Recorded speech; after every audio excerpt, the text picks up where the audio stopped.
night was experienced in Tel Aviv. Flashes lit up the skyline over Tel Aviv before thick smoke and flames followed. Visuals circulated claim ballistic missiles struck the city without interception by Israeli air defenses. The footage appears to show multiple impacts in densely populated areas, with vehicles burning and plumes rising into the night. Manan Dwivedi continues to stay with us here. Manan, we are talking about the supremacy of the Israeli air defenses, but clearly Iranian missiles have been able to puncture it. Do you think the Israeli aerial defense will be able to sustain this if the intensity of the bombardment and strikes from Iran spikes? It was expected. It's not that Israel and United States of America planned the entire military overture without going into without analyzing the capabilities and the capacities of the Iranian Sajals and Shaheeds and other missiles and other projectiles which they have. As far as the information goes, it is not a mixed bag at all. The Israeli Iron Dome and the Arrow 3 and other paraphernalia air defense systems which they are doing their actual work, and they have been able to substantially mitigate damage in Jerusalem and Tel Aviv, which are always the prime targets of these non-state actors. Now, coming on to the second theme, that is, you talked about the flashes in the light.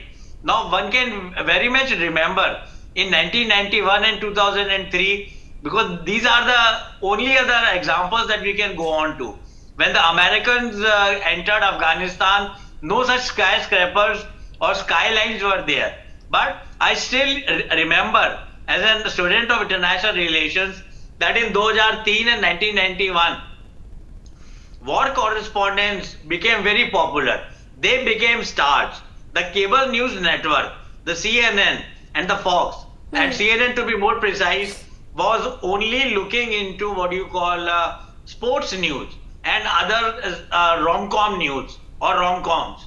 But since 1991, characters and war correspondents were at large. People and war correspondents like Peter Arnett, Peter Jennings, Christian Amanpour, they were talking about this particular idea.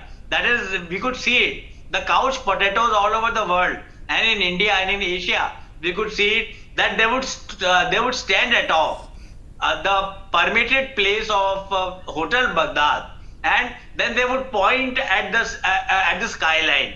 They would point at the sky, where one projectile like our Ramayana of olden days would appear in the sky, that is somewhere, or in Tel Aviv also.